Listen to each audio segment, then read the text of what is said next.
awas teka rasa tak kurang. Allah maha segala-galana. Dzalika bi anna Allah lam yakum mughayyiran ni'matan an'amaha 'ala qaumin hatta yughayyiru ma bi anfusihim. Urang anu dibere nikmat ku Gusti Allah lain syukuran kemudian kufur ka Gusti Allah, delekeun ku Gusti Allah, sia geus ngarobah nikmat menang ti aing, dirobah deui ku aing sia. Sok kabaheula teu boga sapatu sia, hayang boga sapatu. Nah, kuari geus boga sapatu, pake ku sia gan bisulan dampal suku sia. Sapatu dibabawa lain dipake, abeh kajahoan ku batur boga sapatu beli.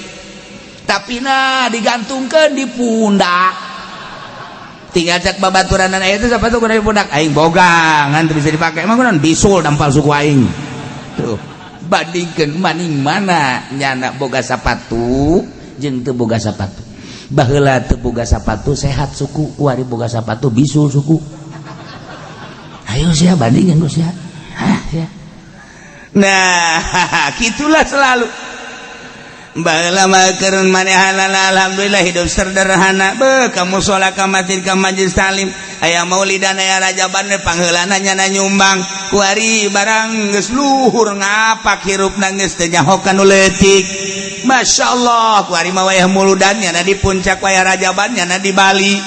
Oh geus sararese lebaran geus teu bisa dihubungi HP-na. HP-na geus teu bisa dihubungi, aya di Singapura nyana. Allah karim pohara ye barang jadi bos teh. Orenganan hate leutik nama ceurik lantaran baheula keur hidup sederhana jeung pamajikan dek jam sabaraha bae ceklak masalah. Barang kuari hirup geus ngapak di toelan dia teu daek hudang. Geus berobat-obat diurut geus diurut, masyaallah. Tah sia duit loba beuli ku sia awewe bisa opat sia tapi teu hudang naon artina. Ayo nyana nangkarak bae diome ku pamajikan opat. Ha, geus nu hiji dadah ka udah saya mah cerai aja. Emang buat apa begitu? Nu hiji deui sarua bae, mumpung ora keneh kula rek balik bae ka. Sina naonan, henteu naonan, kula ge butuh. Balik tinggal 2 deui, bertahan 2 deui. Teu kuat ngan 10 poe doang. Balik tinggal hiji dia nyana hirup sorangan bae goblok aing sugih ongkoh. Tapi aing sorangan bae hirup luntang lintung nyana. Baliknya nangkep guguling nanaonan.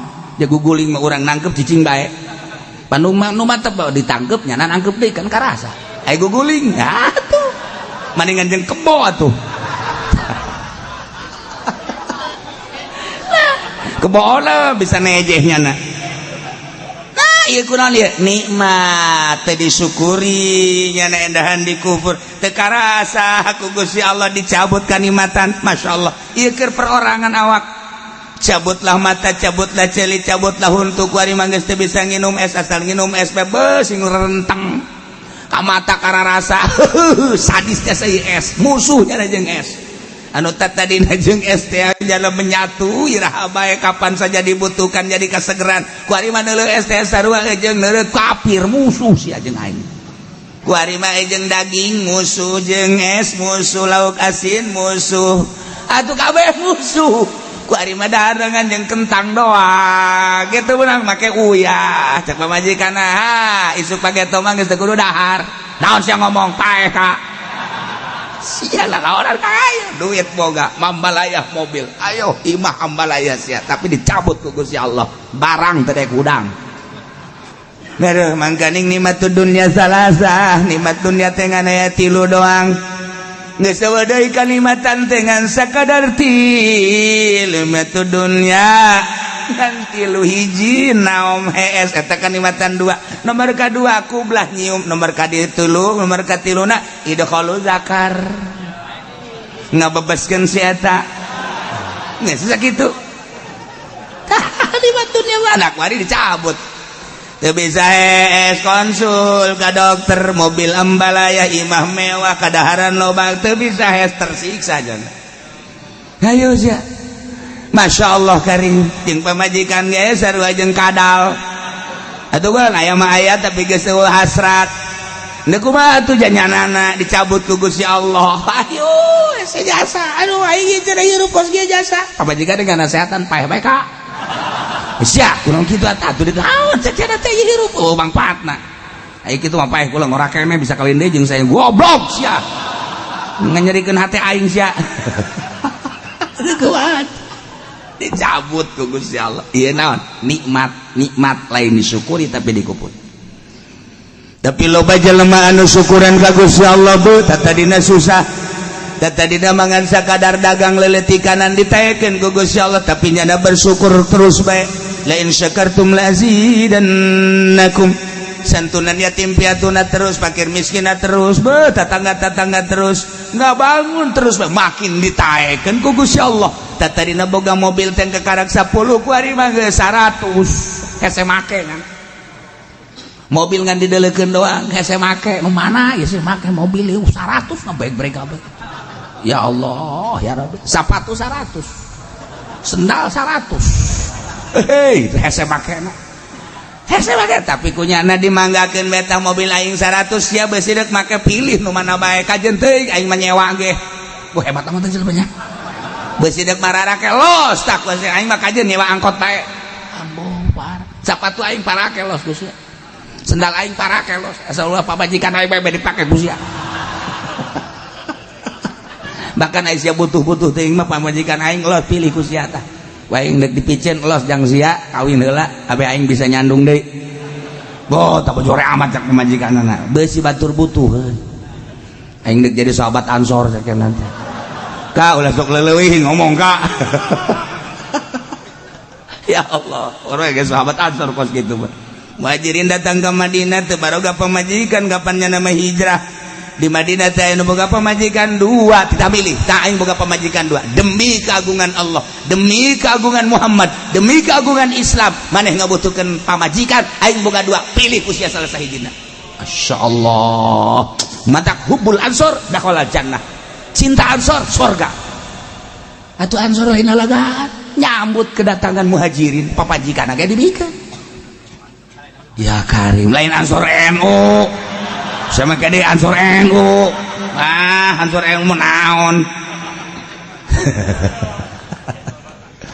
teh zalika bi anna Allah lam yakum ghaira bersyukurlah sebab nu jadi presiden Bung Karno nu jadi menteri-menterina nu jadi gubernurna nu jadi bupatina kiai-kiai terteralah kuari setiap kabupaten nama-nama jalan kiai Mustafa Kiai Khairun Kiai di Serang dan lain sebagainya eta berkat kiai ikut andil dalam membangun bangsa jeung negara di Indonesia di dieu abahna abah bapak kolot kula Kiai Haji Romli jadi lurah seumur hidup desa teh dipake ngaji ku Kiai Haji Romli mah RT tidak mawa masyarakat saurang 10 bae lamun boga RT 10 jadi 100 RW gitu kene RK gitu kene eueureuna ngaji di desa di majelis taklim di musola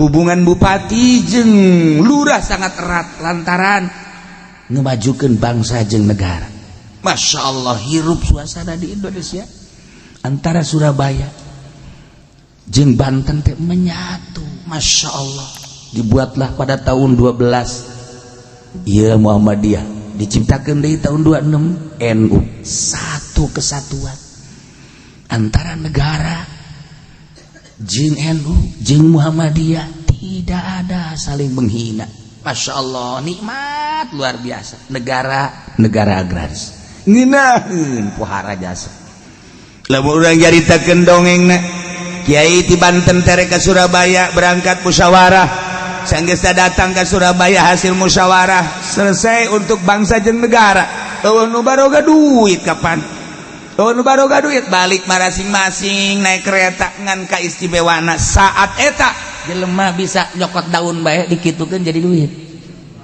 tah maning mana kuari loba duit tapi henteu tentrem baheula eueuh duit tapi bisa nyekel daun jadi duit maning mana percis ko sapatu tadi percis ko sapatu Masya Allah lamun orang nyaritakeun NU baheula ulah di zaman Ki Hasyim Asy'ari di zaman Idham Holid bae ge Jakarta katincak kabeh suku Pak Idham Khalid Serang ka Tinca kabeh Tangerang ka Tinca kabeh suasana NU hirup lantanan ketua NU na kunjungan ke masjid-masjid mana nu teu pernah ditinca ku Pak Idham Khalid tapi kuari NU kuari irahan cek musola kadenge ku ceuli dia da kumaha nuturkeunna dia yeuna dia berubah ieu kan diceritakeun perubahan nikmat nu baheula di organisasi nikmat teh benar-benar disyukuri ibadah kuari keuangan yang maha kuasa eta organisasi atau komo partai eta partai atau komo negara eta negara atau komo kiai wih iki mah wis kabeh ge ya lah iya ge wis kabeh wis gua urip sekarang rebek ge insyaallah nah iya naon nih maksudna perubahan awas nu tadina ketuhanan yang maha esa tidak ada Tuhan selain yang maha esa dan yang maha esa itu punya kekuasaan kita pasrahkan kepada kekuasaan yang maha esa tidak ada yang punya kekuasaan kecuali Allah sandarkan ke maha doipan kita ke maha kuasaan Allah insyaallah bantuan Allah tetap ada insyaallah bantuan Allah tetap istiqomah tapi ketika kita berubah ketuhanannya dengan keuangan sandaran kita kepada materi dunia uang dan lain sebagainya seakan-akan mengabaikan kemahakuasaan Allah engkau telah merubah nikmat yang aku berikan kata Allah awas gua cabut kamu mimiti huntu umplak kabeh ayo sia dek gadahar naon sia guhal gehol huntuan sia ceuli culean gua sekolot culean kan teh etis Masya Allah batur gadare jadang geus embungin aduh ieu mah abab lain naon cule ieu mah lain ya Allah ya Rabbi cile segede poleca aduh ampun Masya Allah geus teu bisa dipandian ieu mah cile ya Karim leho hejo Masya Allah dising-singkeun teh bau sagede jempol suku ayo sia cak Allah ayo sia kuari di barere salah letruk salah letres jelema nikmat lain disyukuri awas ya kuari nikmat secara bersama kemerdekaan nu mesti ku urang dinikmati pakai bersyukur ka Gusti Allah kuari dijajah setik-setik 5 tahun adem ayem 10 tahun mulai rada goyang-goyang ketika Pak Harto langsung seperti etalah dicekelah ku Bung Harto berubah negara kenikmatan lain dipakai syukur ka Gusti Allah dipakai kufur kuari kudu direnungkeun kurang eta teh zalika bima qaddamat aydihim horenganan siksa kitu teh horenganan ku sebab pagawean aranjeunana pagawean maksiat ka Gusti Allah tita iman jadi henteu tita ibadah endahan maksiat iyalah nu perlu direnungkeun teh horeng lain kajadian ku parmekah bae di negara mana bae jeung saha bae lamun memang kajadianana pagawean model kos kitu ieu bakal disiksa tetep ku Gusti Allah bahasa Nabi mah qaddamat ay qaddamat tengah heulakeun aidikum ay aidikum teh leungeun nu dimaksud mah ieu teh pagawean lantaran mayoritas pagawean diusahakeun ku leungeun geus di dieu teh ngaranna majaz ceuk ahli bilagah mah artina majaz teh ieu teh maksud bima qaddamat aidikum teh horenganan pagawean mah kasabtum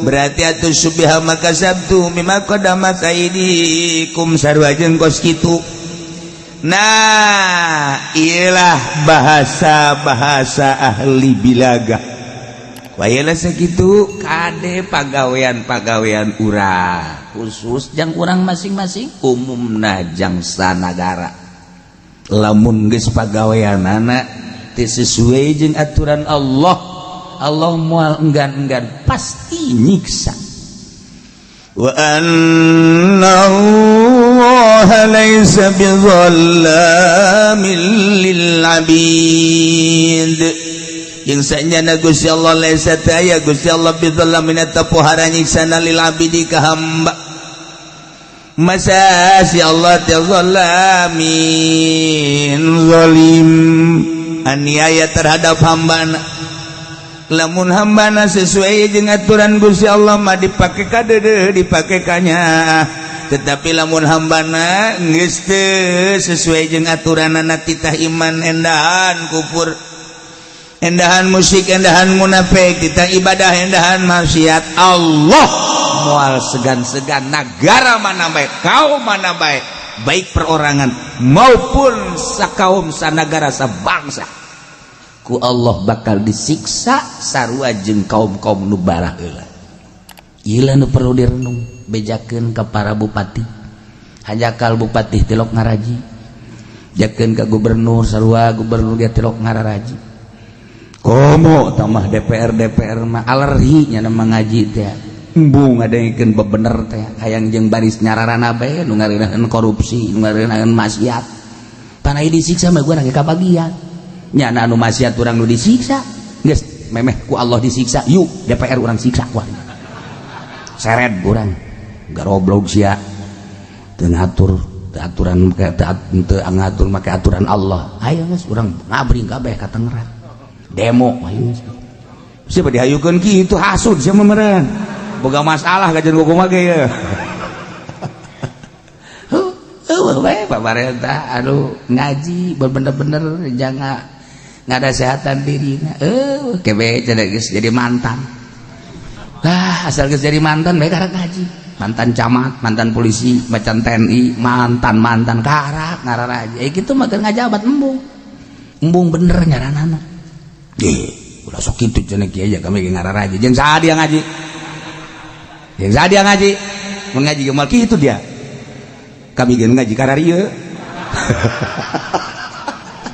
atuh sararuana ya Allah ya Rabbi Gusti ya Allah ieu saija-ija da Gusti Allah teh henteu ngazolim ka hamba-hambana dina harti moal sekonyong-konyong Allah nyiksa bigeuri dambin tanpa dosa kudu aya dosa-dosa anu dilakukeun ku hamba-hamba ku kaum-kaum karak Allah nyiksa naudzubillah min urang ngadoa ka Allah mudah-mudahan Tangerang diamankeun ku Gusti Allah mudah-mudahan Banten diamankeun ku Gusti Allah mudah-mudahan Pulau Jawa diamankeun ku Gusti Allah mudah-mudahan Indonesia diraksa ku Gusti Allah sehingga ulah terjadi siksa-siksa Allah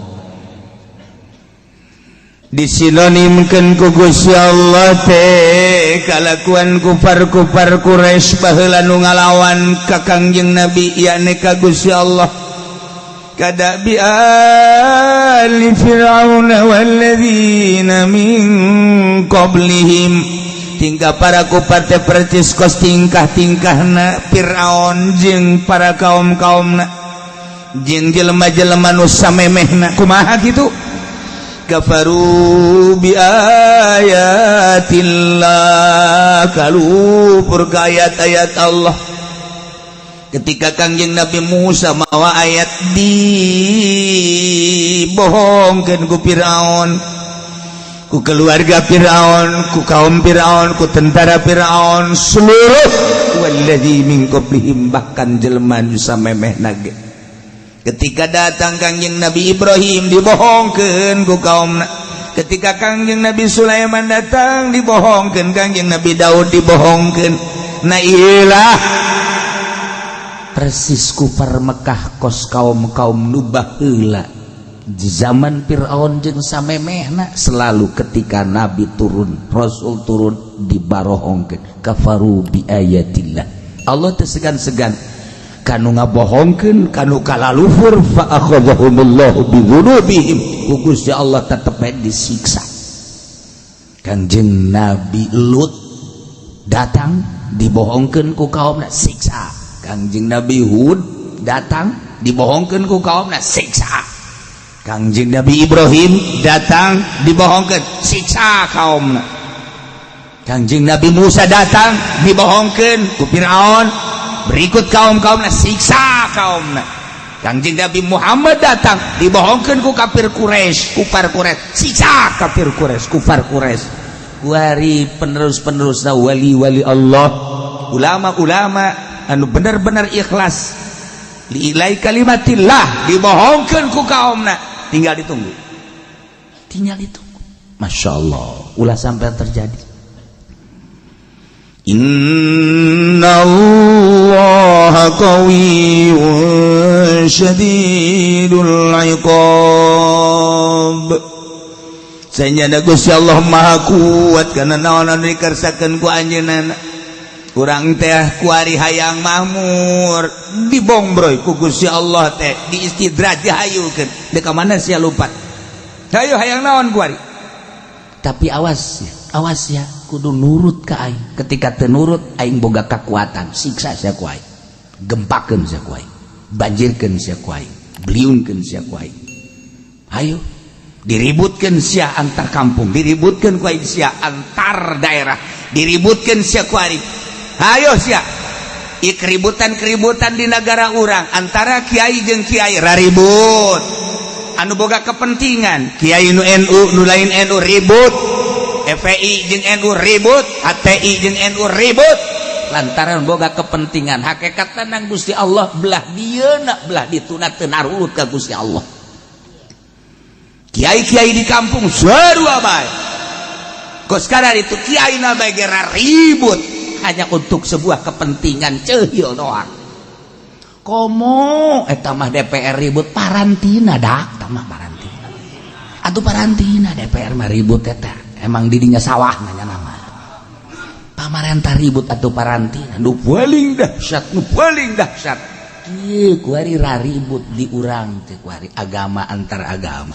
Ras. Anu tadina di urang teh dihijikeun ku Bhinneka Tunggal Ika, tapi geuninganan kuari mah raribut.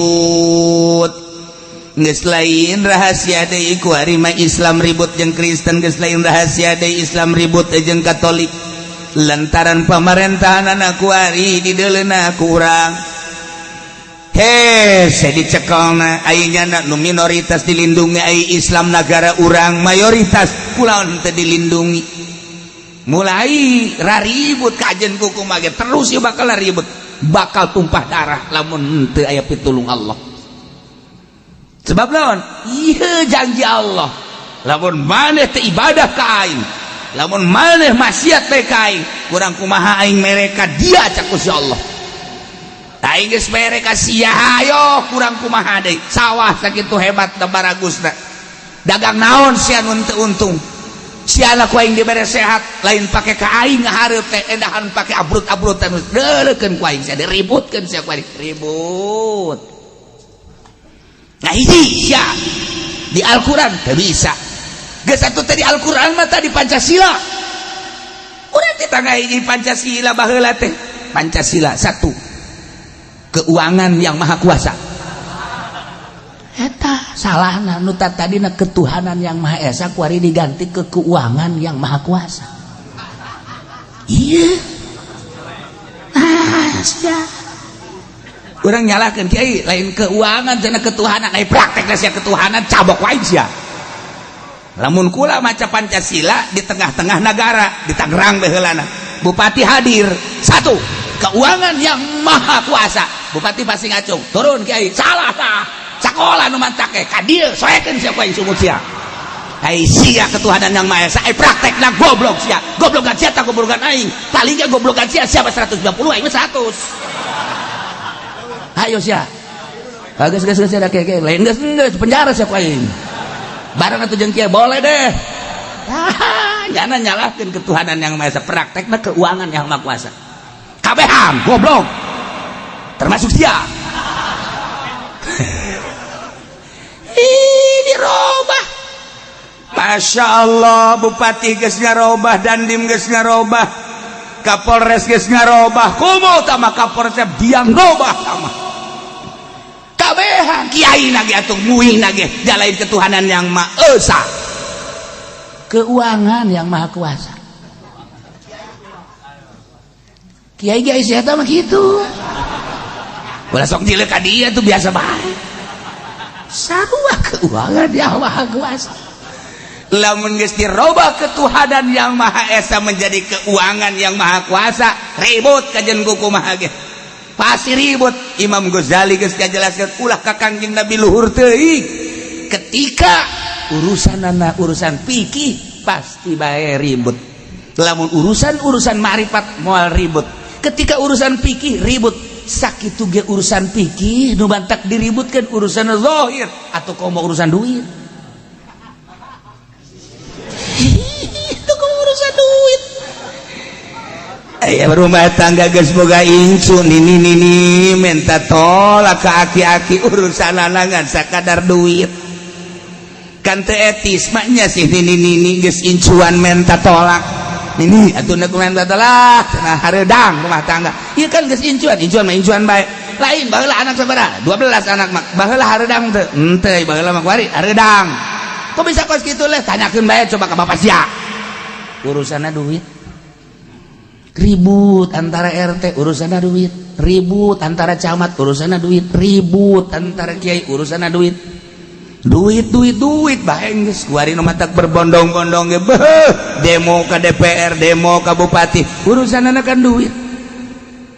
Kamari hari demo gede-gedean duit urusanana.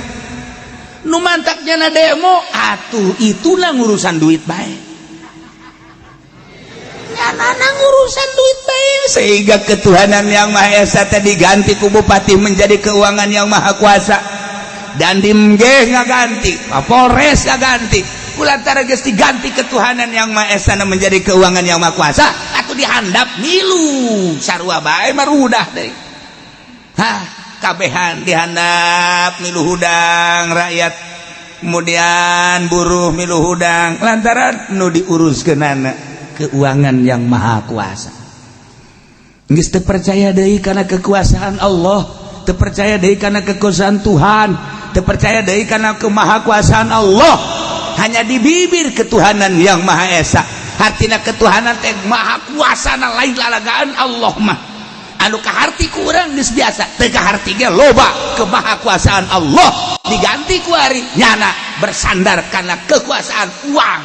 Dirobah ketuhanan yang Maha Esa, kekuasaanana menjadi keuangan. Ribut pasti kajian kumaha. Sebab nyana ngurusanana eta. Mudah-mudahan bupati urang jadi ahli tasawuf. Mudah-mudahan Kapolres urang tasawuf.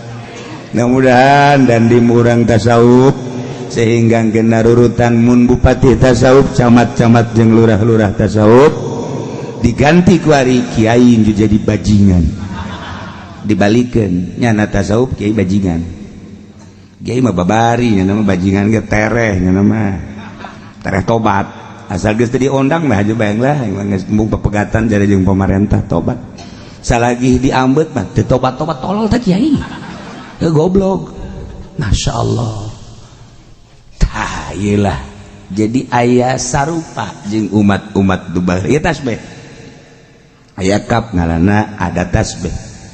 Wa adatu tasbih. Oh, 4 ada tasbih. Nah ieu musyabah be ada tasbih wajah syibih tah. Dibuang ieu teh musyabah da buha ulai kada bi ali fir'aun. Tingkah kufar Mekah musyabah bi ali fir'aun musyabah be kap adalah ada tasbih wajah syibina fit'anib sarua. Tingkah para kupar teh percis okos tingkahna para Fir'aun jeung kaumna dina pada boga kalakuanana kafaru bi ayatillah nu ujung-ujungna bakal fa'akhadhahumullah mun baheula rombongan Fir'aun kupur ka ayat Allah yakni ka Taurat. Kemudian disiksa dengan kakufuranana atuh sarua bae di zaman Kangjeng Nabi ge kupar-kupar Mekah teh kalalupur ka ayat-ayat Al-Qur'anul Karim atuh disiksa ku Gusti Allah dengan bentuk siksa anu berbeda. Ieu terus berlanjut sampai ke akhir zaman. Ulah sampai nunggu siksa urang. Selalu lobakeun istighatsah, lobakeun tobat ka Gusti Allah. mun aya negarawan pemerintah anu keterlaluan mabok misalnya zina misalnya korupsi misalnya toel seetik ulah korupsi baik bisa disiksa bagi dua. Ya Karim ya Allah urang kade korupsi gal poe jasa masyaallah kade ulah dilawan Allah sebab Allah mah qawiyun maha kuat syadidul iqab pohara pisan dzalika bi anna Allah lam yakum mughayyiran ni'matan an'amaha 'ala qaum hatta yughayyiru ma bi anfusihim zalika itu siksa-siksa anu datangkeun kafara kafir-kafir teh belah dituna nu baraheula belah dina kufar-kufar Makkah disiksa ku Gusti Allah dengan siksaan anu dahsyat melalui tenggelan-tenggelan malaikat langsung ditenggelna make alat-alat palu langsung ti neraka dihantem ti hareup dihantem ti tukang berubah wajahna ajur-ajuran kulit lagi menjadi hideung sakumaha areng kejadian anu pohara hese nyaritakeunana sebab ieu mah siksa bakal terus berlanjut setelah Kangjeng Nabi para sahabat tabi'in datang ke tahun 2018 aya. Nah iya wadah dicaritakeun kunaon memang gitu siksa-siksa nu diturunkeun ka para kufar teh horenganan bi anallaha kusabab sayana Gusti Allah lam yakum mughayyiran ni'mah Allah moal ngarobah kana nikmat an'amaha anu geus dipaparinkeun nikmat ala qaumin kana kaum langsung diganti begitu saja dengan siksa moal hatta yughayyiru ma bi anfusihim hingga kaum eta lah anu ngarobah kana nikmat-nikmat anu datang ka dirina nikmat maka pan pamere Allah ulah dirobah syukuri mentek ya anu ngahartikeun merubah nasib salah eta kula sok baca ieu ya Allah tidak akan merubah nasib seseorang kecuali orang itu berubah nasibnya sendiri. Cuman dari kos gitu atuh. Batalina jeung akidah bahaya eta narjamahkeun teh. Nikmat. Kabeh ieu ayat sabaraha ayat nu patali jeung ieu nikmat kabeh ge lain nasib. Nasib moal bisa dirobah. Bil qadari khairihi wa syarrihi minallahi ta'ala. Mantap ieu tanggung jawab teh jelema teh. Anu jieun terjemahan ayat ieu ku nasib. Nikmat Allah mere nikmat ka urang ti eueuh ka aya beuh masyaallah saenggeus teu aya urang dibere sehat mata bisa neuleun nu geulis ya Karim masyaallah Karim ceuli bisa ngadengekeun suara-suara biduan nu merdu masyaallah dasar jamaah sok siksaeun Allah irung gitu kena bisa ngambil nu sengit-sengit ya Allah letah bisa ngarasakeun kelazatan gitu kene dubur gitu kene kubul ya Allah masih produktif masih kene istimewa subuh sakumaha alif teger luar biasa aya nu kos wao lan apa atau madu ya Allah lempang masih kene sehat nikmat ti Gusti Allah aing mere nikmat ka sia kade cek Gusti Allah kade aing teh kapan neulekeun ka sia geus ku ari dirasakeun ku maneh dahar ngeunah bae dikiriman ku aing hayu melalui usaha sia dagang sia untung belikeun ka beas jeung lalauhna dahar sia kade nanti aing teh sia teh nyawa ayo sok geura nyawa alhamdulillah meunang sakintal saton dan lain sebagainya bawa ku sia ka imah giling Gusia rasakeun Gusia dahar nikmatkan sia masyaallah sia sehat pamajikan sehat sareubeuh beuteung kan sare peuting si ditangkep sia nikmatkan tuh deuk kumaha deui nah ieu kanikmatan ieu teh kudu disyukuri terima kasih melalui hati ya Allah ya Rabb ieu teh nikmat ti Gusti teu aya dewe nu mere nikmat iwal ti Gusti catet ku hati abdi ngayakinkeun bahwa nikmat ieu teh ti Gusti omongkeun ku sungut alhamdulillahirabbil alamin. masyaallah sadaya puji kagungan Gusti abdi dipasihan nikmat ku Gusti. Praktekkeun ku pagawean waktu salat geulayang kamu salat ka masjid ngaranna bersyukur kos kitu teh. Ulah alhamdulillah cenah ieu mah syukur jasa ka Gusti Allah tadina muriang bari jadi sehat. Boh masyaallah masyaallah masyaallah salat teh. Itu salat teh blon aja. Ya Allah ya Rabbi lain syukur tak kupur garana. Tekadkeun ku hate bahwa nikmat ti Gusti Allah ucapkeun ku sumut kedalkeun alhamdulillah wa amma bi ni'mati rabbika fahaddits. Praktekkeun ku awak sok gerak pakai salat mun kuat pakai puasa mun kuat hayu pakai ibadah ke Gusti Allah bikeunan melalui zakat bikeunan melalui sedekah sunnah bangunkeun demi syiar masjid tuh pasantren tuh majelis tuh dan lain-lain sebagai ngaranna syukur. Nah ketika henteu bersyukur kufur ngaranna dirobah punyana nu kudu syukur jadi kufur bakal dirobah ku Gusti Allah nikmat. Ulah kaget lamun kamari ieu dagang maju ku Gusti Allah teh keur diimtihan dicoba hik si maneh ka aing teh hayang sugi pepentaan teh dibere ku aing sia sugi sok geura dagang alhamdulillah nu tadina rugi jadi untung tina kauntungan tadina teu boga motor jadi boga naikkeun kauntungan alhamdulillah ke katakan ti Gusti Allah ku ari geus kabeli Avanza jol bae aya Fortuner.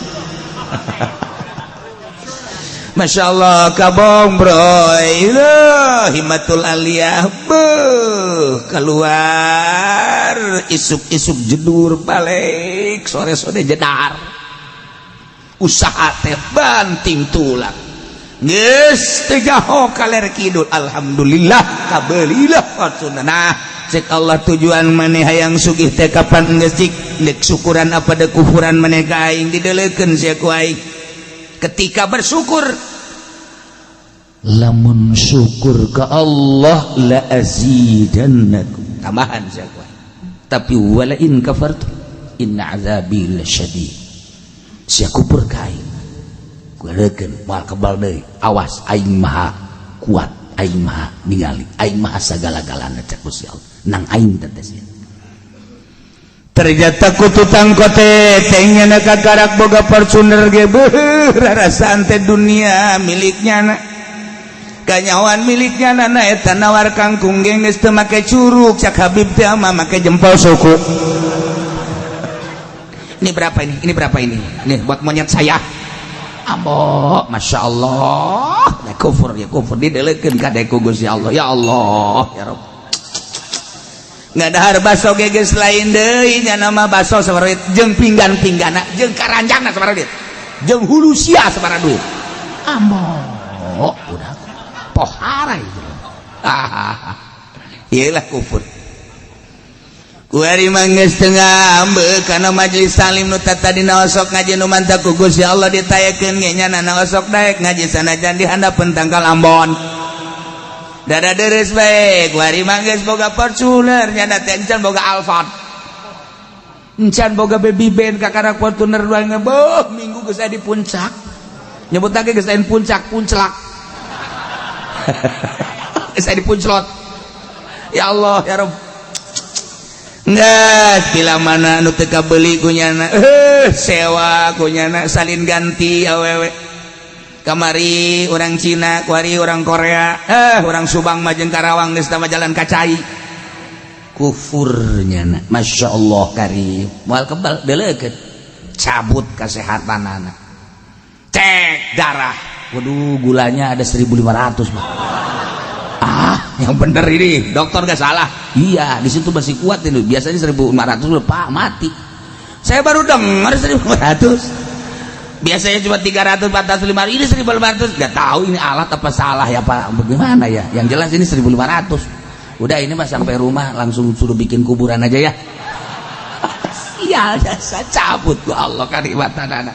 Masya Allah kawan ada puyang ya bebeja ke pemajikan cek atuh Pak dicek dokter darah tinggi ya Allah 790 darahna ambo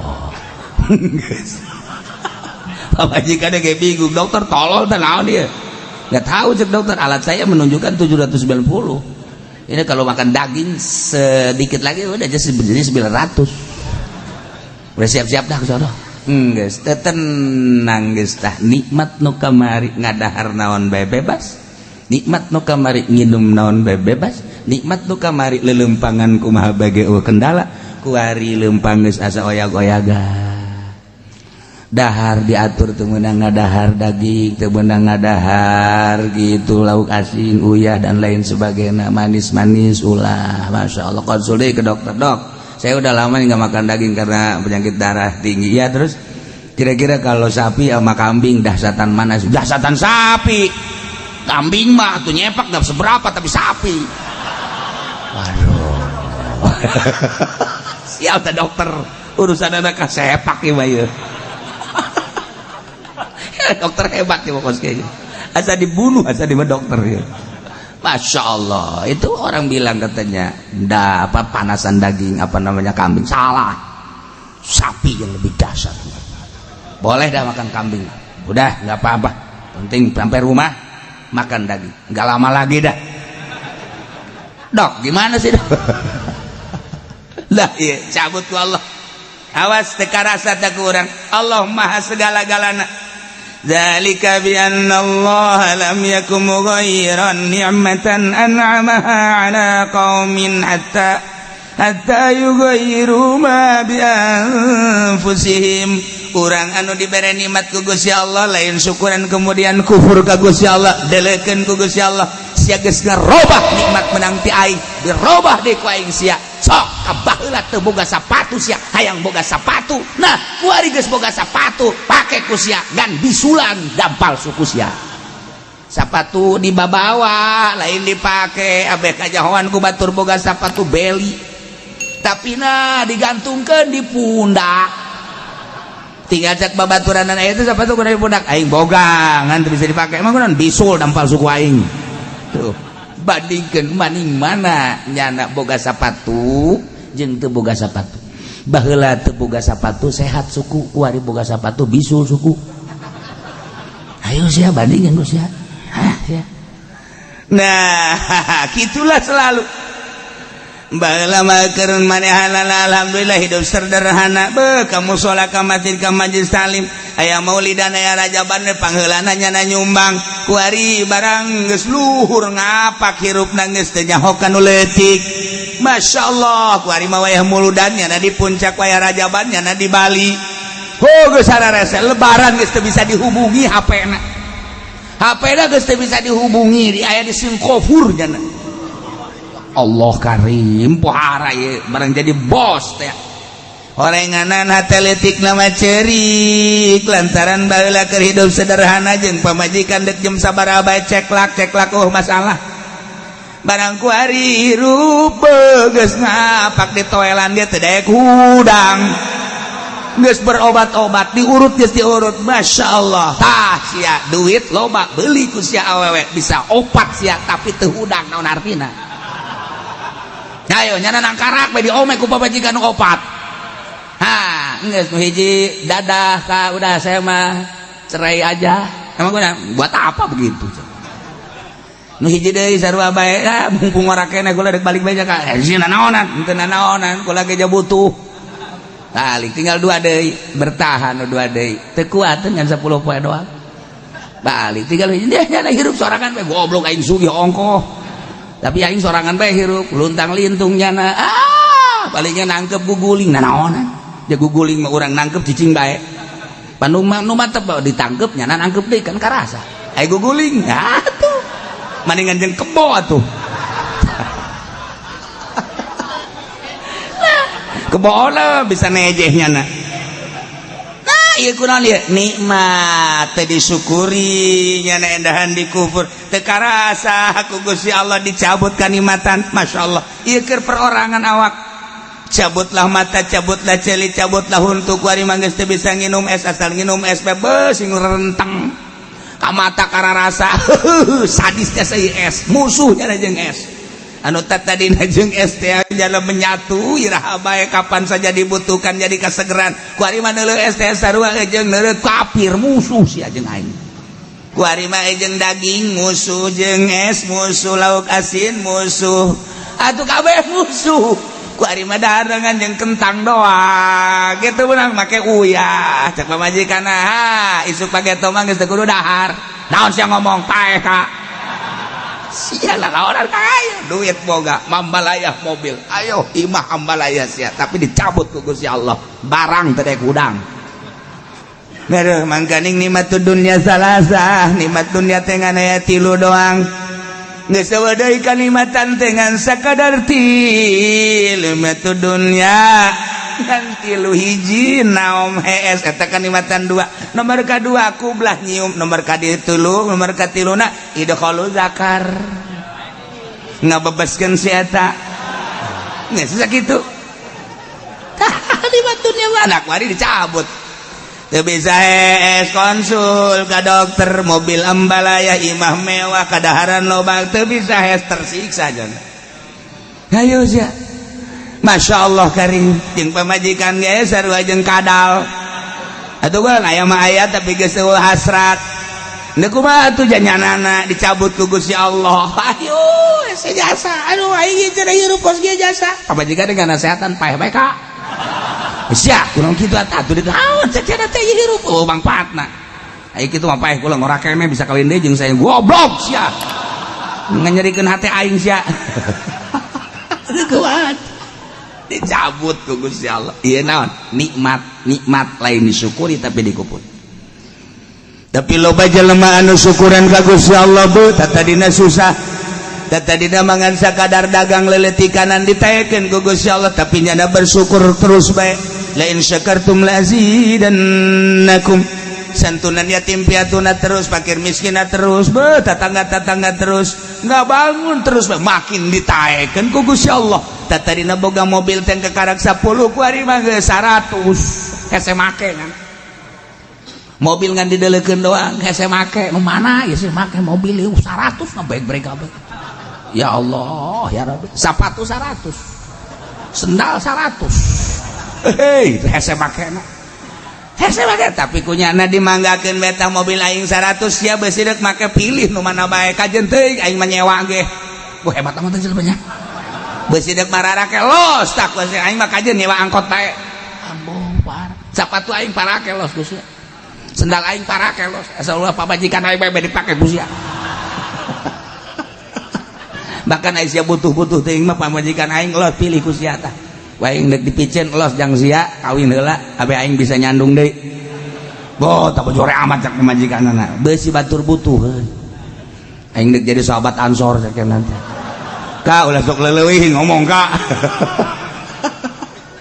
ya Allah orang ge sahabat ansor kos kitu mah muhajirin datang ke Madinah teu baroga pamajikan kapan nama hijrah di Madinah teh anu boga pamajikan 2 kita milih tah aing boga pamajikan 2 demi keagungan Allah demi keagungan Muhammad demi keagungan Islam maneh ngabutuhkeun pamajikan aing boga 2 pilih ku sia salah sahijina masyaallah matak hubbul ansor dakhala jannah cinta ansor surga atuh ansor lain alagaan nyambut kedatangan muhajirin pamajikan ge dibikeun ya karim lain ansor NU sama kade ansor NU ansor NU naon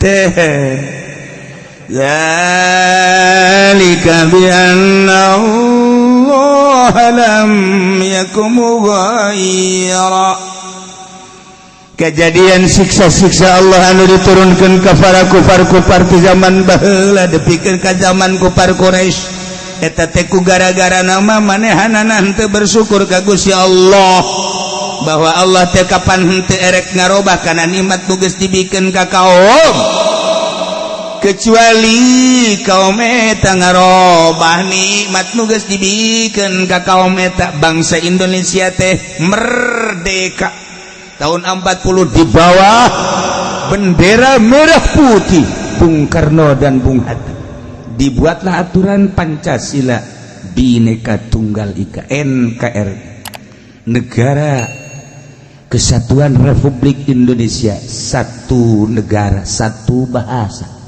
satu nusa, satu bangsa. Sabang sampai Merauke disatukan. Duduk sama rendah, berdiri sama tinggi. Urang bawa negara urang di tengah-tengah dunia, maju di bawah Bung Karno dan Bung Hatta. Kunjungan ke berbagai negara, sangat disegani Bung Karno.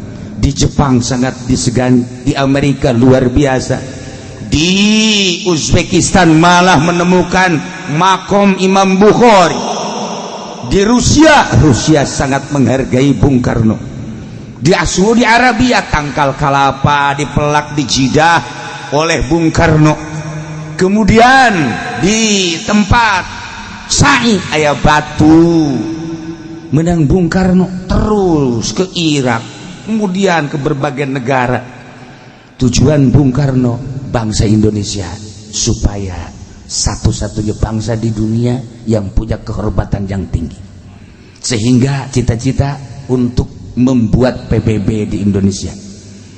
Seperti etalah cita-cita Bung Karno dengan bahasa setiap ceramah, gantungkan cita-citamu wahai anak muda Indonesia di atas langit. Hebat Bung Karno, lain lalagaan. Hebat Bung Hatta, luar biasa. Di bawah bendera Sangsaka merah putih NKRI, luar biasa disegani di dunia. Nikmat merdeka dirasakan oleh bangsa Indonesia. Bersyukurlah sebab nu jadi presiden Bung Karno, nu jadi menteri-menterina, nu jadi gubernurna, nu jadi bupatina, kiai-kiai. Terteralah kuari setiap kabupaten nama-nama jalan kiai. Kiai Mustafa, Kiai Khairun, Kiai di Serang dan lain sebagainya. Eta berkat kiai ikut andil dalam membangun bangsa jeung negara di Indonesia. Di dieu abahna abah bapak kolot kula Kiai Haji Romli jadi lurah seumur hidup. Desa teh dipake ngaji ku Kiai Haji Romli mah. RT titah mawa masyarakat saurang 10 bae lamun boga RT 10 jadi 100. RW gitu kene, RK gitu kene. Eueureuna ngaji di desa, di majelis taklim, di musola. Hubungan bupati jeung lurah sangat erat lantaran ngemajukeun bangsa jeung negara. Masya Allah, hirup suasana di Indonesia antara Surabaya jeung Banten teh menyatu. Masya Allah, dibuatlah pada tahun 12 iya Muhammadiyah, diciptakan dari tahun 26 NU, satu kesatuan antara negara jeung NU jeung Muhammadiyah, tidak ada saling menghina. Masya Allah, nikmat luar biasa. Negara agraris ngeunaheun pohara jasa. Lamun urang jaritakeun dongengna, kiai ti Banten tere ka Surabaya berangkat musyawarah. Sanggesta datang ke Surabaya hasil musyawarah selesai untuk bangsa jeung negara. Nu baroga duit kapan? Nu baroga duit balik masing-masing naik kereta ngan ka istimewana. Saat eta jelema bisa nyokot daun bae dikitukeun jadi duit. Tah, maning mana kuari loba duit tapi henteu tentrem, baheula eueuh duit tapi bisa nyekel daun jadi duit, maning mana? Percis ko sapatu tadi. Percis ko sapatu. Masya Allah.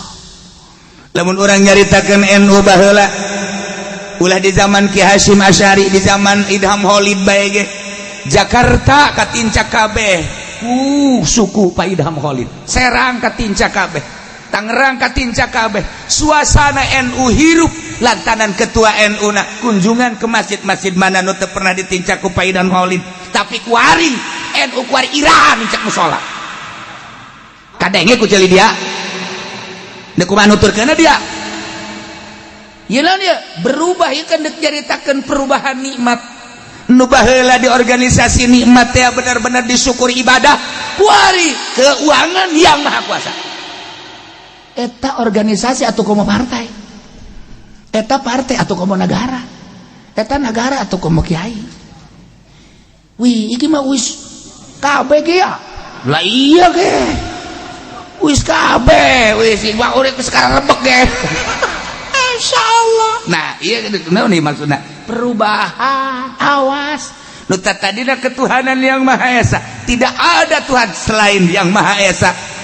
Dan yang Maha Esa itu punya kekuasaan. Kita pasrahkan kepada kekuasaan yang Maha Esa. Tidak ada yang punya kekuasaan kecuali Allah. Sandarkan kemahadoifan kita ke maha kuasaan Allah. Insya Allah bantuan Allah tetap ada. Insya Allah bantuan Allah tetap istiqomah. Tapi ketika kita berubah ketuhanannya dengan keuangan, sandaran kita kepada materi, dunia, uang, dan lain sebagainya, seakan-akan mengabaikan kemahakuasaan Allah. Engkau telah merubah nikmat yang aku berikan, kata Allah. Awas, gua cabut kamu, mimiti huntu umplak kabeh. Ayo sia, dekat harnaon sia, guhal gehol. Huntuan sia, celi culean gua. Sekolah culean kan teu etis. Masya Allah, batur gada reget jadang geus embungin. Aduh, ieu mah abab lain naon cule ieu mah lain. Ya Allah, ya Rabbi, ya Allah, ya Rabbi. Cile segede poleca. Aduh, ampun. Masya Allah, geus teu bisa dipandian ieu mah cile. Ya Karim, leho hejo, Masya Allah, dising-singkeun teh bau sagede jempol suku. Ayo siajak Allah, ayo sia. Kuari di barare salah letruk, salah letres jelema nikmat lain disyukuri. Awas ya. Kuari nikmat secara bersama. Kemerdekaan nu mesti ku urang dinikmati pakai bersyukur ka Gusti Allah. Kuari dijajah setik-setik 5 tahun, adem ayam 10 tahun mulai rada goyang-goyang.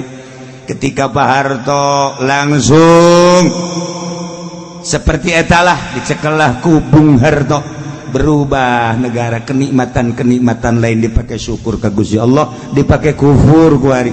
Masya Allah, ku Allah terus kenikmatan eta dirubah menjadi siksa.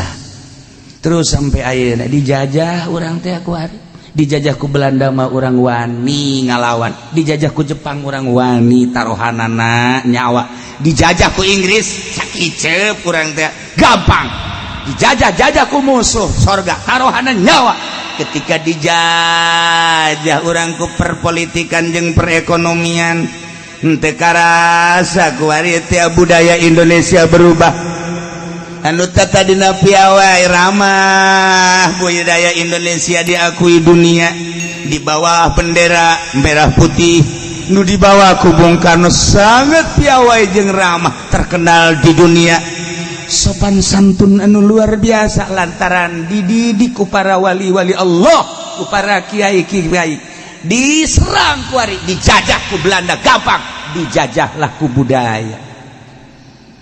Kuari anu tadina make tiung dijajah melalui televisi, tiung dibuka. Anu tadina make samping di Bandung teh istilahna aya istilah parahyangan dibuka kuari mah. Lamun di Jakarta aya istilah Rongres Jakarta, kuari mah dibuka akibat serangan ti luar negeri teu karasa kuari mah. Masya Allah Karim, tiung geus lenyap baheula mah mun ngakukeun ti doyong jeung ti ledug teh. Lamun teu make tiung teh isin lantaran di dinya aya Ki Ahmad, di dinya aya Ki Khairun, di gelam di dieu aya Kiai Samaun. Isin ngakukeun urang gelam teu make tiung, kuari dibalik isin mun urang doyong make tiung, isin mun urang ledug make tiung, dibalikeun. Tinggal tunggu, awas siksa ti Gusti Allah. Kuari di negara keur diserang, dijajah kuari urang. RRC ngajajah ka urang, Masya Allah. Lain lalagaan kuari urang ngadenge tentang narkoba teh, lain 1 kilo 2 kilo tonan kuari mah. Masya Allah, nu beunang mangan sakintal sabaraton nu lolos. Kitu keneh minuman-minuman anu tadina mah Masya Allah Karim, hanya di tempat naik klub doang. Hanya di hotel ge tingkat kasabaraha nu aya teh kuari geus digelar BSD ti mimiti botol nu sagede cinggir datang ke botol nu sagede Haji Pendi aya botol minuman geus teu aya teu uy apa aya lantaran urang diserang dijajah muina ngomong diiming-iming banyak, jangan banyak ngomong hanya hanya oke hanya kabeh depan gitu keneh ngaranna ge dijajah. baheula mah urang lamun nyaritakeun partai petilu teh asa partai Islam eta teh dahsyat luar biasa lawana Golkar jeung PDI urang teh asa jihad fisabilillah padahal mah petilu.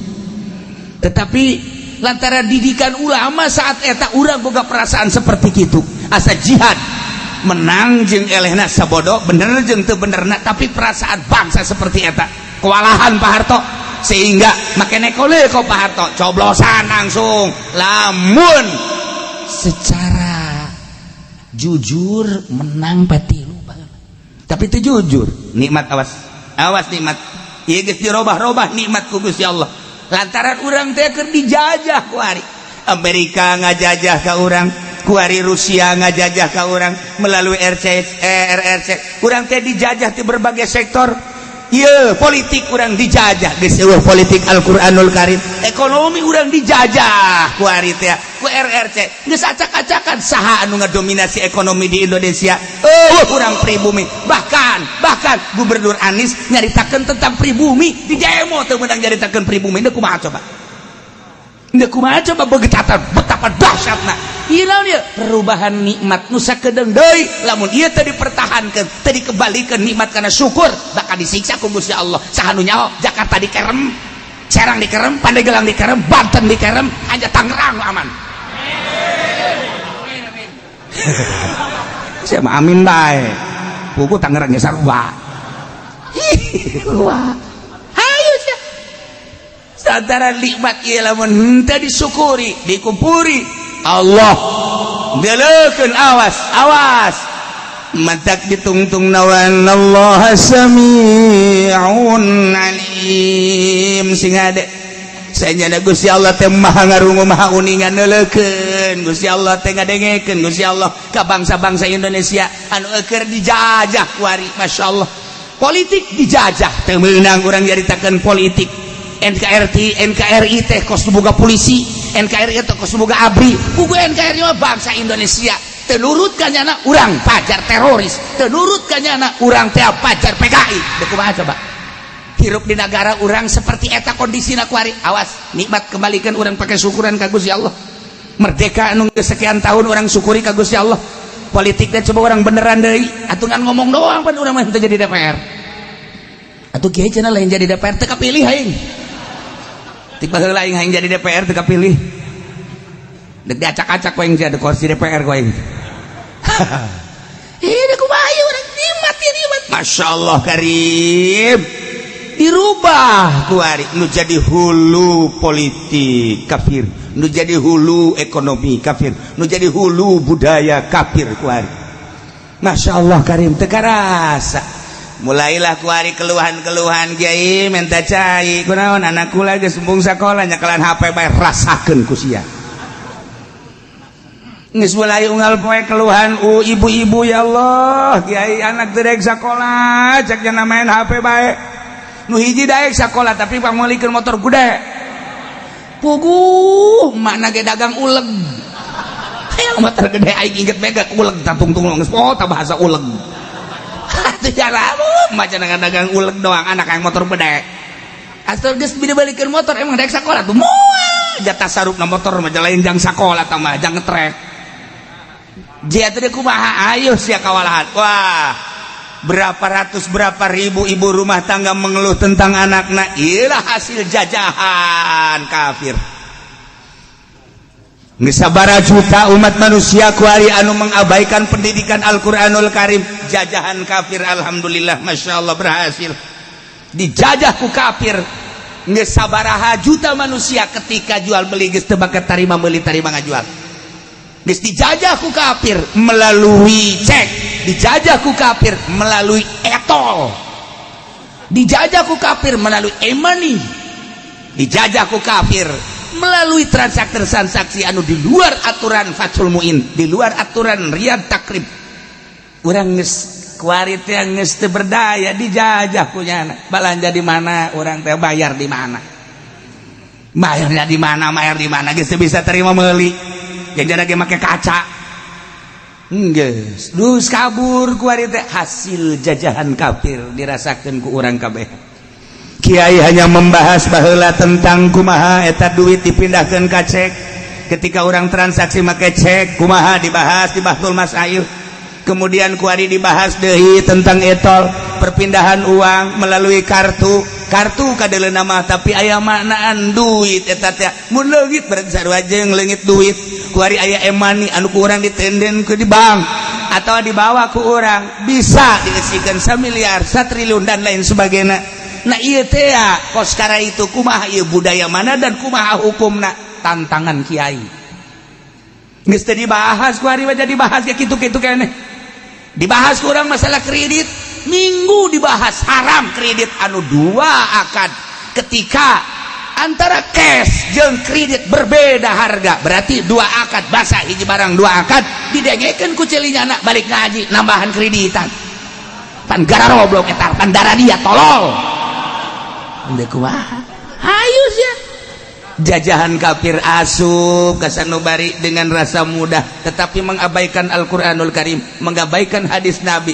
Hanya berapa persen kiai anu ngabahas, hanya berapa persen kiai nu make jak kiai na ge boga showroom, jak kiai na ge boga HP na opat kiai boga HP na saha da kiai na ulah loba omong ulah cilak-cilak opat atuh kobo pedagang. Berhasil Yahudi ngajajah bangsa Indonesia melalui Belanda kandas, melalui Inggris kandas, melalui Jepang kandas, tapi melalui politik jeung perekonomian sangat berhasil. Tunggu 10 tahun 20 tahun ke depan wallahu alam. Wallahu alam. Iyalah anu dipikirkan ku Habib Rizik, iyalah anu dipikirkan ku Habib Lutfi, iyalah anu dipikirkan ku kiai-kiai ke depan bagaimana bangsa Indonesia, ke depan bagaimana anak-anak kita, dan ke depan bagaimana cucu-cucu kita. Mulai musyawarah bagaimana, yuk kita gerak, dan bagaimana coba kita merapat ke Polri, coba kita merapat ke TNI. Bagaimana ini negara kita untuk ke depan. Kita sedang dijajah, terlena bangsa sekarang sedang dijajah oleh politik dan perekonomian, dan menang dia sehingga dilindungi dia. Yang namanya punya uang dilindungi, apapun kesalahannya. Yang namanya tidak uang walaupun pribumi dikubur. Bagaimana ini negara? NKRI dijadikan jembatan, NKRI dijadikan sekedar bahasa, asal tentang pemerintah tidak NKRI. NKRI milik siapa sih sebenarnya? Kok kuari jadi perebut NKRI sih? Polisi perebut NKRI, TNI perebut NKRI, nu NKRI nu salah nu sabenerna nama perlu dibahas secara utuh. Sebab naon ieu nikmat, ieu nikmat ketika tidak disyukuri bahaya luar biasa. Lamun pribumi kuari geus teu asa pribumi, teu meunang ngomong pribumi, cilaka. Aset Indonesia geus dibawaan ka luar negeri. Lain lalaga. Anu emas, anu perak, anu besi, termasuk uyah dibawaan ka ditu. Kembalikan ka dieu, urang mah tinggal mengkonsumsi. Nyana anu keuntungan luar biasa mah. Nah ieu perlu dipikirkan bangsa Indonesia piawai ramah, pinter bangsa Indonesia. Lamun bangsa Indonesia kepinteran anak digugu ku negara, mobil geus panghebatna produksi mobil. Memeh Amerika, memeh Jepang anu nyiptakeun henteu make bensin, make surya. Indonesia heula tahun mana kula waktu tahun 80 hiji di Bandung harita geus ngadenge bahwa bangsa Indonesia sudah bisa menciptakan mobil pakai surya tanpa pakai bensin. 8 tahun 80 hiji kula mah inget bae pinter kula mah beula ge. Sia gara sombong aingnya. Ieu nyaritakeun teu poho tak kurang aya berita-berita kos kitu, masyaallah karim. Luar biasa. Nah, kemudian nyiptakeun kitu rancangan-rancangan kapal. Mulai hati Habibi, dipermasalahkan, diperdebatkan, dan tapi Habibi nyuruduk dengan kepintaran anak. Dunia mengakui keistimewaan Habibi. Cuman tidak diberi porsi untuk di Indonesia. Larilah nyana ke Jerman. Masih ingat di benak hati saya, sebab saya anak buah Habibi waktu itu. Sia kurang yang serikeun ka aing. Tahun 80 hiji masih keneh lain dalagaan gula mah. Kula di Bandung hari teh jadi mahasiswa. Cak lu bohong. Lah masih keneh loba-loba deui. Hari tadi permasalahkan tentang wakil presiden. Gitu orang Subang teh, orang gitu orang Garut teh, Wida Hadi Kusuma. saat eta ge geus dikatingali menonjolna, tetapi lantaran orang hebat setik tidak usah jadi presiden, cukup jadi wakil. Eta di tahun 82 geus dipermasalahkan. Ketika Banten kayak nu muncul, tidak perlu saya sebutkan namanya, ada dua sosok manusia Banten diperhitungkan di Indonesia, langsung Pak Harto mengkat, tidak usah. Berita-berita kos gitu teh masih aya di otak ulah. Nih, pengusaha yang paling istimewa Serang dan Pandeglang masuk jajaran internasional. Tangerang tidak ada. Nyaho. Nu aya hutang me Tangerang. Aya hutang. Atuh kuari ge saha anu sakola di luar negeri jeung eueuh. Hiji dua ge can buguh berhasil, tapi Serang Pandeglang Rangkas Betung geus lain lalagaan. Maju geus buguh ka ditu. Bogor mah geus leuwih ti heula. Cianjur kitu-kitu ge masya Allah luar biasa. Terus ke Bandung mah geus pohara jasa. Tetapi aya permainan politik anu dahsyat di Indonesia, sebab Indonesia mah negara teh dua alam, hiji alam zahir, kedua alam gaib. Lamun kuari urang jaritakeun di negara, di istana, emang kumaha kitu ngeri di istana teh. Hilir mudik manusia asup di kamar lain, di tempat lain aya anu keur kieu bae. Ke rumah mantra-mantra. Terus niupan dan lain sebagainya. Emang terus di Indonesia mah seperti itu. Sebab Pancasila naga ya dua, burung Pancasila hiji nu gede di dinya, leuweung gede deui di satu kamar. Dahsyat di alam gaib. Nu mantak teu sembarangan nu jadi presiden di Indonesia teh. Kudu aya dua izin lohir rakyat jeung bangsana. Izin gaib tadi taji pengen jadi presiden. Ngan kudu gaib langsung banting bae. Mantap kuru teureun-eureun datang ka kuari. Geus cenah moal jadi presiden RT ge moal. Eta Indonesia mah aya dua. Batak lamun urang zarah ka Cigundul, saha si Cigundul? Eta teh Raden Arya Wiratanu Datar teh eta teh saha jeung kumaha masa hirupna? Lain sembarangan manusia. Lantaran nyana bisa di dua alam, alam zahir jeung alam gaib. Bung Karno nu matak dahsyat Indonesia di bawah tambuk Bung Karno bisa hirup di dua alam. Ila Indonesia sebab baheula Wali Songo seperti eta. Aya dua kerajaan di Indonesia teh. Nah, lamun diaritakeun tentang kerajaan di Indonesia seperti eta, nu mantak tumbang kerajaan-kerajaan. Kerajaan Yogyakarta, kerajaan Surakarta, termasuk kerajaan Banten yang tidak dibubarkan tapi tetap bubar, menyatu di alam nu eta. Di jerona teh macem-macem saha anu bakal muncul kejawen lah, muncul kewalian lah, muncul urang mun nyaritakeun kos kitu di Indonesia lain lalagaan dahsyat pohara. Hanya jelema-jelema tertentu lah anu bisa masuk ka dinya. Nah, ieu kunaon Jokowi bisa kuat lantaran mali teruskeun sia kuaing. Moal wakelan anu teruskeun kuaing.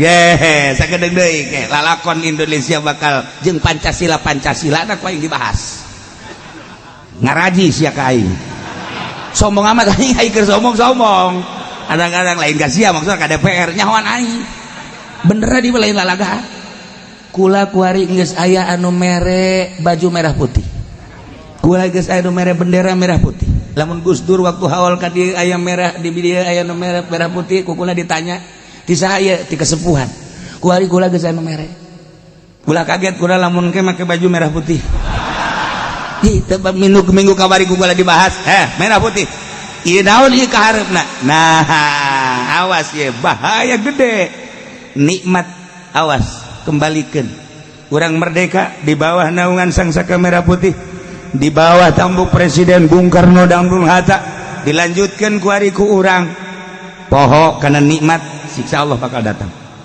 Engke bakal loba anu ceramah tentang merah putih, kiai-kiai dan lain-lain sebagainya, sebab geus keluar tidak aturan-aturan NKRI. Nyana ngomong NKRI justru nyana pengkhianat NKRI. Nyana ngomong NKRI nyana bajingan NKRI. Kudu dikembalikan supaya ulah datang siksa ti Gusti Allah. Nah, dzalika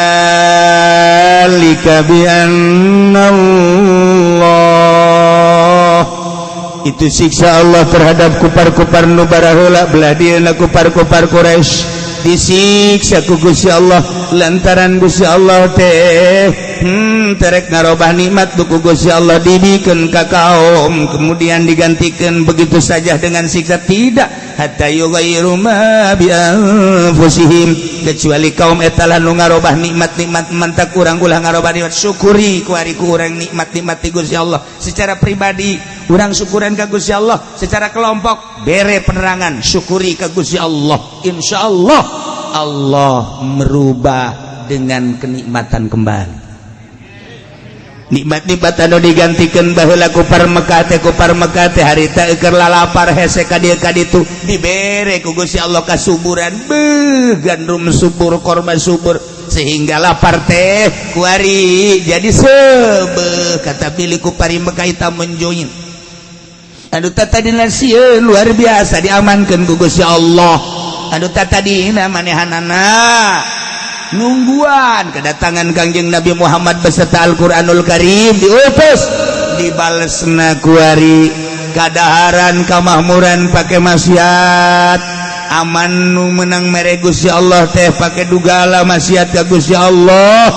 Datang Kangjeng Nabi teh dibalas ku kakufuran, dibalas sedih an sabilillah, nahan tina sabilillah, bahkan merangan para mukminin. Datang Kangjeng Nabi lain disambut dikufuri, kemudian Kangjeng Nabi dianiaya, sahabat dianiaya, tidak sekedar dianiaya, diusir Kangjeng Nabi ke Mekah, hijrah di Mekah ke Madinah. Tunggu cek Gusti Allah, siksa bakal datang ka sia. Terus datang ke ayeuna ketika urayan-urayan ulama diabaikan, delekeun ulama na moal nanaon, hanya mohon kepada Allah, ya Allah nyanggakeun sadaya-daya abi entos masihkan masihan penerangan, adapun urusan ka dituna Gusti Allah nyanggakeun sadaya-daya. Ketika umat nurut ke aturan Allah aman, bersyukur. Ketika teh nurut tetap bae kufur, tetap bae musyrik, tetap bae maksiat, tunggu siksa Allah. Urang geus deuleu betapa luar biasana tsunami di Aceh. Tuh hargaan jasa eta dunia, mobil tinggal yang imah ala lajur, jelema anu tadina di bos-bos, tadina di bapak-bapak, tadina di ketua-ketua, di komandan-komandan, beak kabeh kucai, tidak ada nilai. Sebab nu bogana Gusti Allah. Ulah sampai terjadi 2 kali.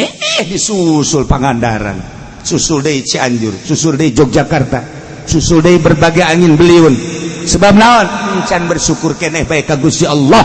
Ieu kuari wali-wali Allah, ulama-ulama, lain masalah naon ieu sieun datangna siksa. Jakarta beusi disiksa, Pandeglang Banten beusi disiksa, geus puguh Jawa Timur, Jawa Tengah, umumna Indonesia beusi kena siksa Gusti Allah. Teu kumaha?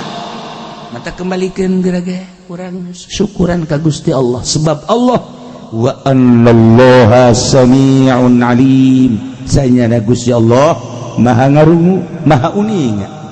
Kakupingan ku Gusti Allah, kakupingan ku Gusti Allah, kauninga ku Gusti Allah, lempang-lempang na manusia, hate-hate manusia. Innallaha la yanzuru ila suwarikum walakin yanzuru ila qulubikum. Hate-hate kiai kadeuleu ku Gusti Allah. Ka mana sia lompatna? Ketuhanan apa keuangan? Henteu abdi mah ai keuangan mah keberkatan Gusti. Ya. Ya minim lah berkat bah cara Gusti. Hampura we teu masa kitu jang anak cek nya teh. Incu kula loba di imah. Atuh kunaon pake alasan sia ngariung incu. Masyaallah kayak mal kebeli di debabetkeun sia aing. Sok ya ketuhanan apa keuangan kembali deh. Masyaallah rumus Pancasila menang di Al-Qur'anul Karim. Anu sakitu hebat, tangkal kayu, aya kapas, aya pare dan lain sebagainya. Ia adalah isyarat-isyarat untuk kesatuan jeung persatuan NKRI. Mudah-mudahan orang kabehan ditangtayungan ku Gusti Allah, pamarentahna ditangtayungan ku Gusti Allah, ilmuwanana ditangtayungan ku Gusti Allah, usahawana ditangtayungan ku Gusti Allah, rakyatna ditangtayungan ku Gusti Allah, sehingga orang melalui tangtayungan Gusti Allah bisa ngerubah menjadi syukur deui ka Gusti Allah, sehingga nikmat ditambah-tambah ku Gusti Allah, terasa kemerdekaan Indonesia, terasa kejujuran jeung keadilan Indonesia, terasa keamanan Indonesia, sehingga orang bisa ibadah dengan tenang jeung tentrem ka Gusti Allah Subhanahu wa taala. Bi barakati umil Quran. Fatihah.